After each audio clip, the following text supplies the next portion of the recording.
How are you? I'm fine, thank you. Is it How are that you? cold? It's very cold. I'm doing well. You can see how I'm so warm. Yeah. I put on very warm jacket. Okay. Yeah, the weather is a bit cold and I have some cold. Oh, sorry about it. Me, I think I find sitting out here quite therapeutic.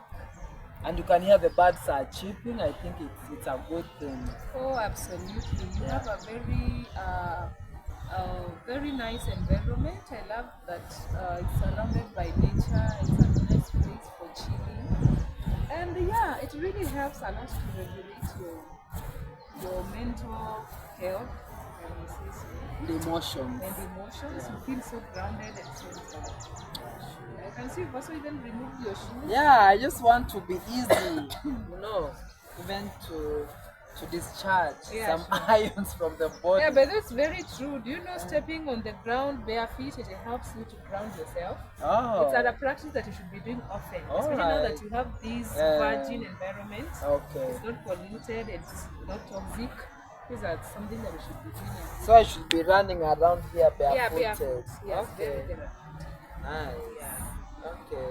Yeah, so lately I've been seeing you doing a lot of mental health campaign and advocacy. So allow me to ask you, like, what propelled you to start advocating for mental health? Okay, well, I must say that I grew up as an advocate, basically. I'm more of an activist, and now I decided to bring my activism to the mental health space. What informed that is my childhood experience. I'm the last born in my family, Oh, all okay. right? Yeah, in a family of eight.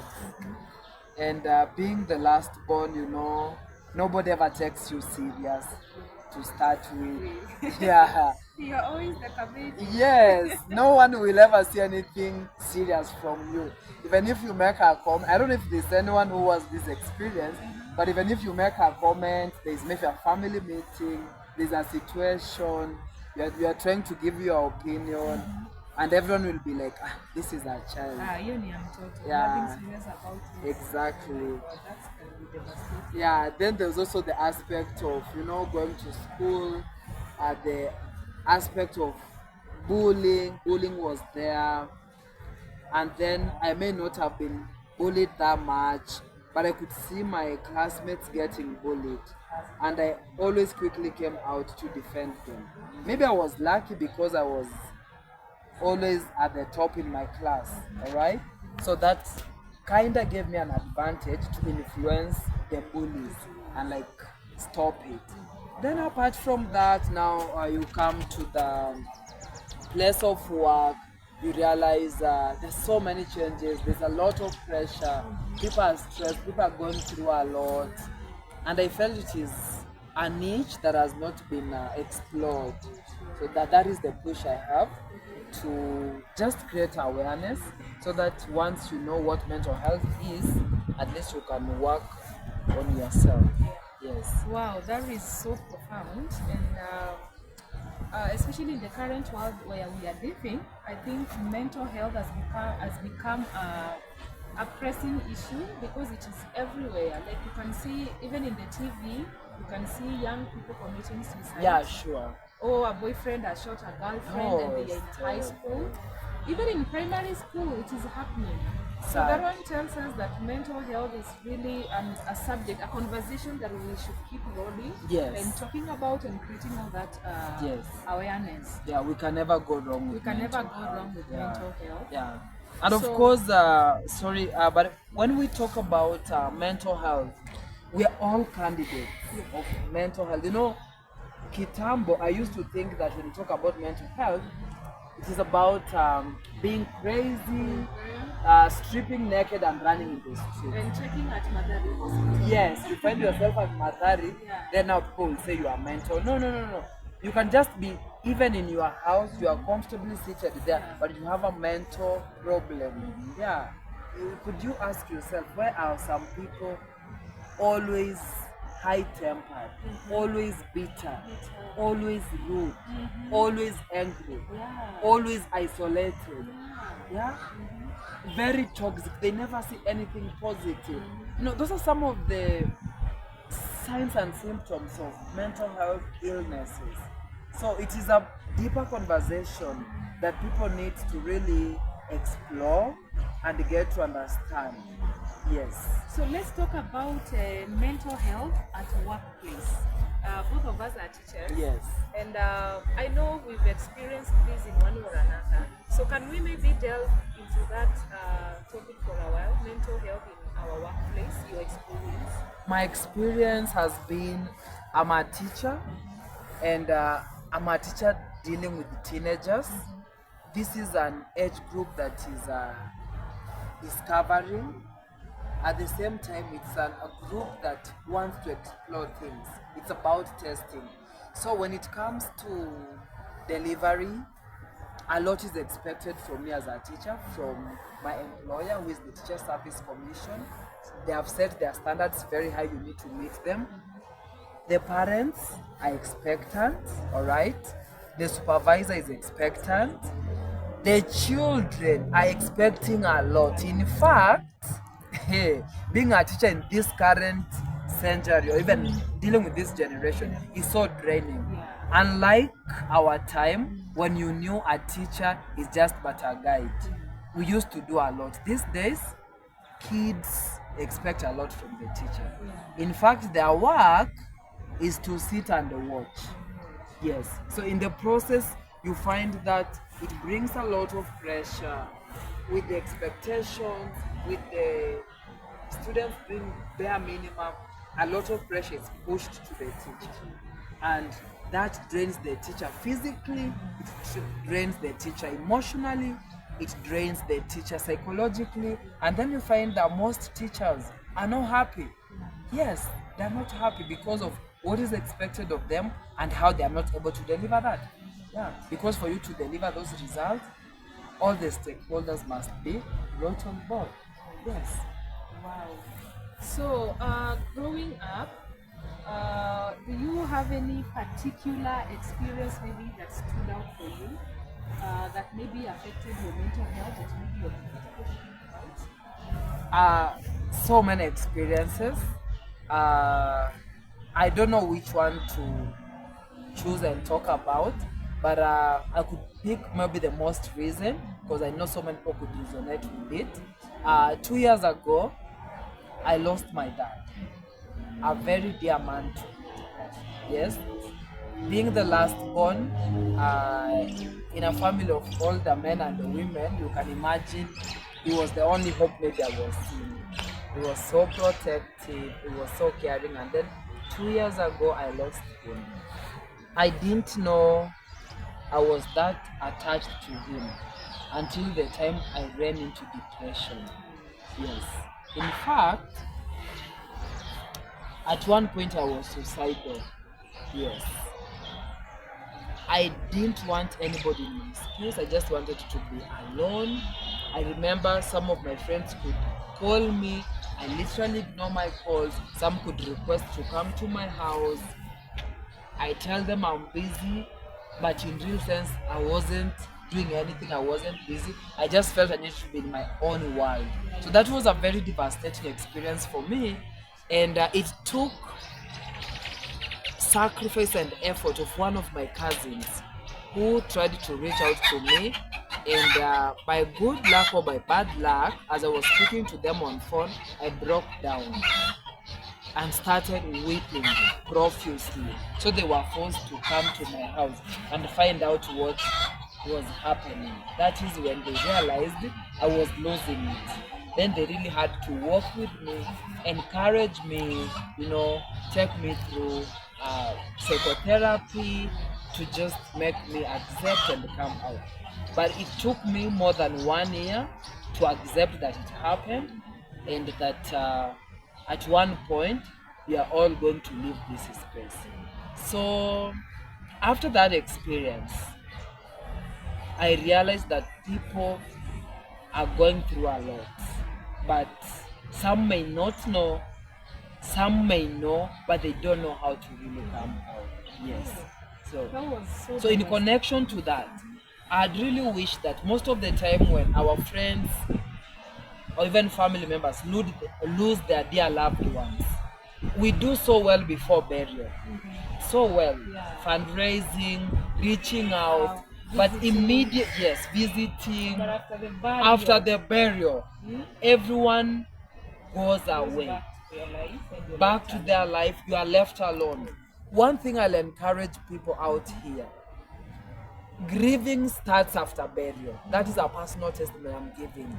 How I wish those meetings we have pre-burial, we could have them to come as post-burial, because that is the most difficult moment. That is when the realities are beginning to dawn. But sadly, that is the time again you realize everyone has gone back to their normal life. You are alone. Yeah. Yes, you are alone. Oh, grief is a monster. Oh, And navigating grief, I don't know, it just takes the hand of God. It's difficult. I have personally gone also through grief, and it's devastating. It's devastating. It's something that am not even yet ready to talk about. But my goodness, it took a toll on my mental health. So when we talk about grief, those are shoes that I've worn. So I know what it entails and what it entails. So how I wish, just like you've said, that our friends, our relatives, our neighbors will just come on board and help us, work with us during the grieving period, because it's crazy, it's tough. it's tough. It It's really tough. shatters you, and it is a difficult space I understand. to be in. So now you can imagine, for example, that time that you're grieving your father, you have work, you're expected to deliver at work, you have a family, your wife needs you, your children needs you, church, you're a minister, you serve there, you're also expected to deliver. So now imagine balancing all those in the midst of Do you know, grieving. myself, I stopped going to church after that. I Okay. think for more than 8 months, I never stepped at the basilica because I felt like God is not there. I just detached myself from church, work. It was hell. I remember every time I stepped in the office and I was breaking down, my colleagues were so supportive. I really have to thank them. They kept on pushing me like, Dennis, no, you can't continue like this. For how long are you going to mourn? They really encouraged me, but it was a very difficult moment. And all I know, that time I wasn't productive. Yes, I wasn't productive. Sometimes I could go to class. The moment I want to start teaching, I break down, then I have to stop there and just go give students work, or I just have them to do their things. Yeah, it wasn't an easy thing. Now imagine how do you manage? I think that is why we've had in the past a few Kenyan teachers have taken their own lives. You hear so and so committed suicide, so and so committed suicide, because probably they didn't have anybody around them who could understand them, who could give them hope, who could give them audience, who could even listen to them. Yeah, just Some, hold the yes, space for them. yes, exactly. That means again, if you have toxic people around you, they are going to kill you. Kill you. Yes, They're you are going to going see you to to the die. grave. Yes. My friends, I always tell you, avoid toxic people like plague. Watamalizia chenye ulikuwa umebakisha. Eh, the little thin or the thin line you are hanging on, They're going to cut down. Avoid toxic people. Now, if you know you are at your workplace and you are this toxic person who never sees anything positive in people, you need to change. Because as much as you may think you are hardy, you are also going to get to that situation at some point in life. Yeah, we are all candidates of such misfortunes. It's a matter of time. Yes. But I also tend to believe that, like at our workplace, there are those people that really overreact. They have a lot of emotional outbursts. They are not supportive. They are so bitter.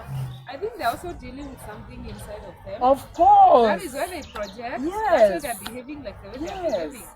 And I think those are the people that, if they can, we are supposed to point them towards their inside, so that they can do the deep cleaning and the dirty work and the shadow work and work on themselves so that they can be kind. If only they Yeah, would would. agree Yeah. and accept that they have a Accept. problem. But most of the time you realize those are the people you can even never talk to. True. A lot of bitterness, a lot of pain, Very a lot of hostile. baggage they are Yeah. carrying. Yes, very hostile. It's because of past issues which have not been dealt with. And anytime I think it's important we now maybe dare and try to explore the space. If you see a colleague of that nature, maybe you could try give them audience, just a personal level, have a one-on-one conversation, and then try to find out what is exactly happening.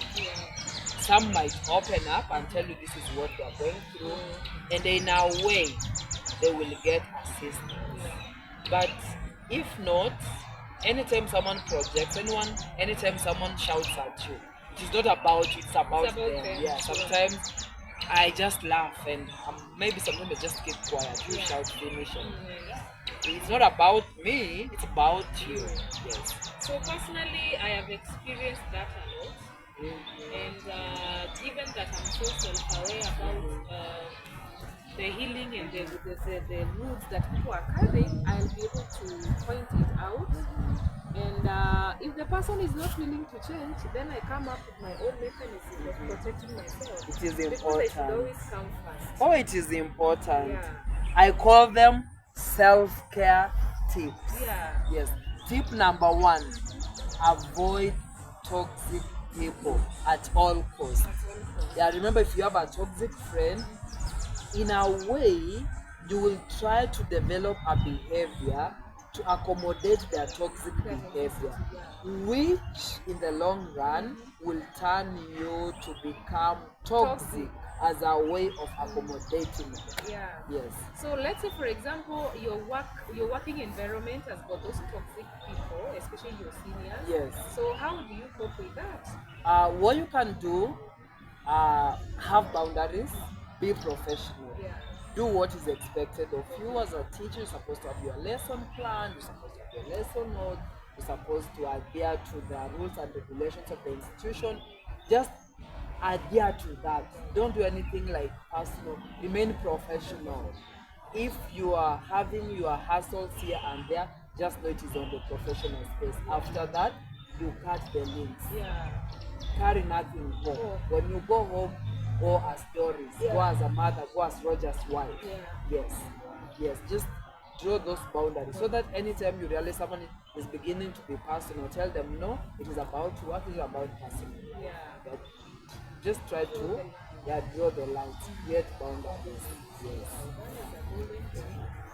Because many times I see people at work mixing professional work and their personal life. And sometimes even when you're talking about some issues and then you're able to point it out and see this one is not about my professionalism. This one has got their personal issues that they want to project on. Yes. So I think there is also a time that you come up so boldly and tell them, no, we are not going to discuss this Yes. because it doesn't touch my profession. Exactly. Yeah, and I'm not willing to talk about it. You deny them the space, the audience that they are seeking so that they can prod you more and and pin you down. Yeah, I think it is important. And then just so as we finish, I said like teaching in this particular era is quite tasking. It's not a walk in the park. It needs a lot of sacrifice, a lot of openness, and you have to be deliberate. And maybe one of the things we could embrace over time is trying to work on our rapport with our students. You know, they're our main clients. Yes. If you build a good rapport, just have that good working relationship, then it's going to be a bit easier to navigate. But if your rapport is not good, then you're going to have a lot of friction, and that is going to really drain your mental health. And if you are drained, you can't deliver. Yes, yes. Yeah. Wow, I think that was quite informative, and I have picked a few things here and there, and she was awesome sharing our experience. And let's continue. Let's continue advocating for mental health. Let's continue creating the awareness. Very important. Very important because it's a conversation that we said we should keep it moving and rolling, Yes. and things will get better because knowledge is power. Knowledge is power. Knowledge is power. Yes, thank you so much. It's been nice having you, Miss Doris. Maybe you could tell our viewers out there what else you do apart from teaching, because again, we believe in diversity. Yeah. Yes, please. So my name is Doris, as Dennis has said. Apart from teaching, I'm also a businesswoman. I sell baby clothes for newborn and mothers also, and I'm based in Meru. And I love doing business because Wow. it helps me interact with mothers. And if I can point out my highlight in the business is when a first-time mother comes in my shop and they share with me their challenges, and then Uh-huh. I take them through counseling. That is Uh-huh. the best of my job, of my Wow. business. I take them through pregnancy. Yes. I talk to them about how to prepare even mentally to be a mother. I Uh-huh. advise them on what to shop, what to Uh-huh. expect. My Uh-huh. goodness, that one gives me a lot of Wow, fulfillment. that's nice. So as much as I'm doing that business, it gives me a lot of fulfillment, and I feel that I'm changing the Oh, society. that's I am an nice. advocate of mothers getting help Uh-huh. because by the way, do you know that mothers also experience postpartum depression? I do, and Yeah, I know it is bad. I'm very vocal about postpartum depression. Oh, That is one thing that I really highlight on mothers that come to my shop and even on my socials to advocate for support for that's it. mothers. In fact, Yeah. a friend of mine told me when she got her firstborn, she even wanted to leave that child in the hospital. Some mothers will even want to kill the baby. She didn't want to be called a A mother. mother, She yes. didn't imagine she's now being called a mother. Yeah, Yes. so I think maybe it's a conversation we can have another Another time. time, sure. Yeah, so thank you so much. So just to make sure you check on your mental health, ask yourself, are you happy? Are you enjoying life? If not, what is making you sad? What can make you happy? And try to do anything that makes you happy. If you're a dancer, get some music and dance. If you love nature, just take a walk. If you like cycling, go out there. Yeah, after bicycling, do your cycling. Thank you so much. We'll see you next time. Dennis Ondari once again. If you've not hit the subscription button, kindly do it. Thank you so much. Bye.